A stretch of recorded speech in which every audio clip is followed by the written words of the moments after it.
Yes, today everybody, it's your old man Ross Automom MFA, otherwise known as Indigenious, coming to you with the first episode of a multi-part series. I'm getting into getting started online with your music selling. Now, the number one thing that I've come to discover is that this is not only a technical game, more than that, it's a mental game. So, the main thing that we all need to figure out as artists is number one, what is your why? Why are you doing this?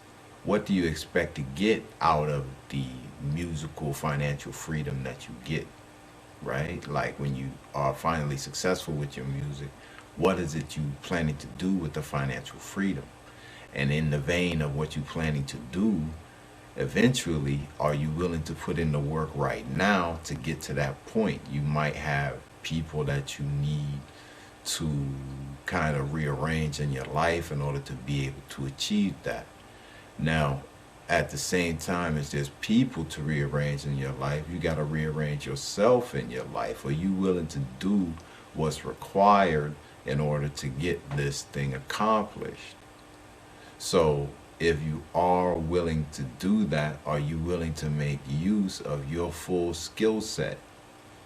And then beyond your own skill set that you have now, are you willing to learn a new skill set?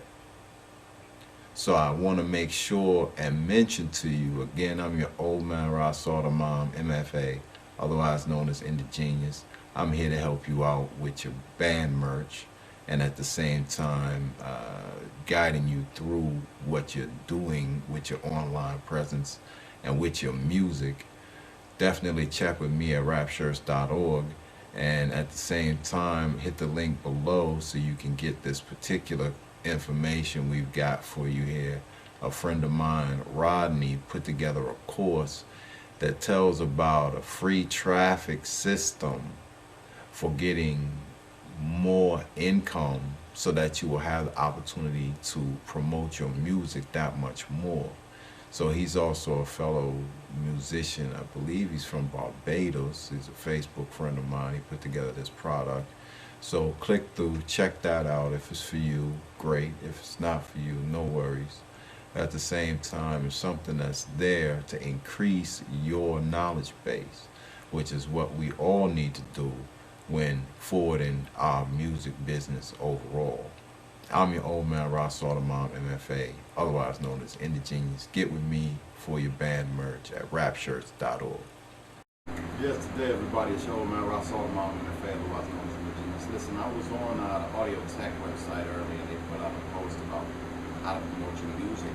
And overall, I was reading it. I had to agree. They said some strong stuff like, understand that the social media accounts not for popularity contests, right? Like you're promoting, okay? So you do want to be involved in the conversation, but you want that conversation to be surrounding your art, like what you're doing. And kind of that was, I think, the most important point of what he was talking about is that what you're doing is interacting with people about your art. Like, what's the point of it? Like, I talk to y'all about this type of stuff, how to promote, because that's what my art is about, how to promote yourself, right? Like, that's the music I'm in, right?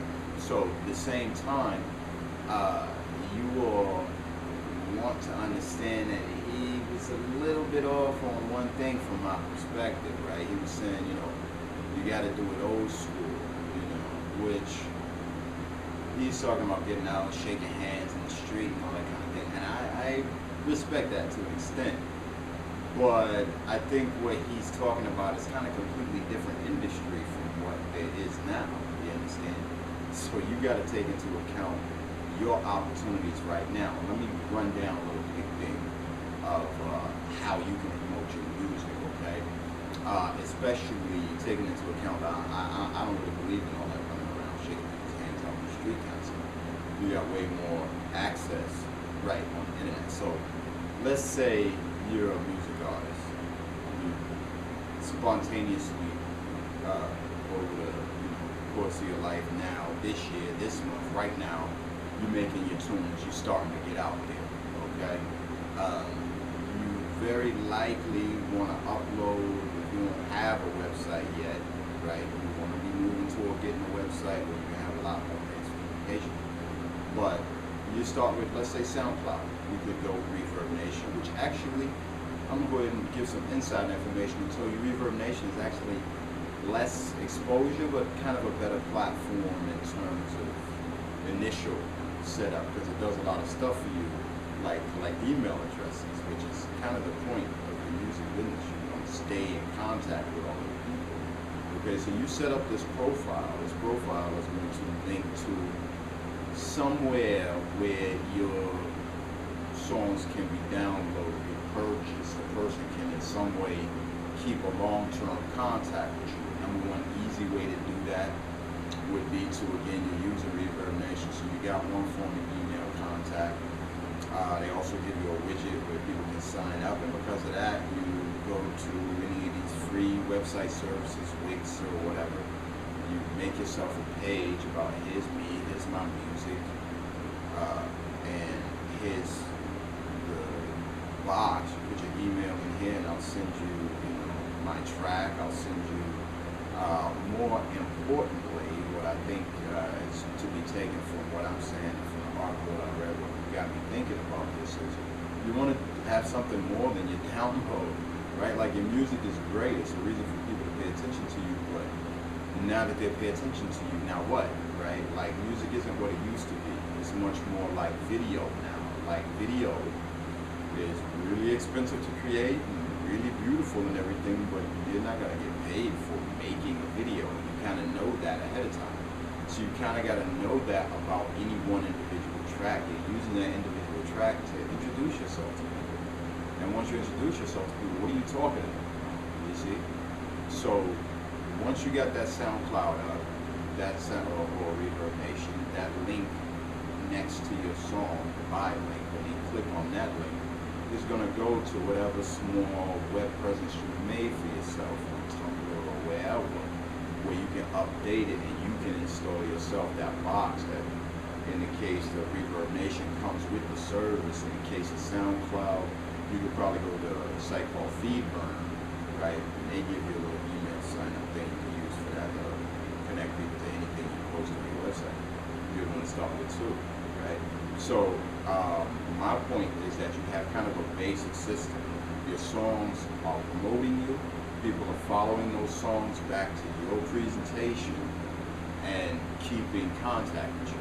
It's kind of the basic setup. If you have that, you don't really need to do as much of the walking around in the streets and shaking hands, because realistically, once you have that set up, you could very likely, I'll tell you a simple system, you take that song that you got from Reverb Nation, SoundCloud, you post it to Facebook, then you jump into the Facebook ad platform, you target specifically the people who are interested in hearing your music, not everybody in the world, but people who have expressed an interest in music very similar to you.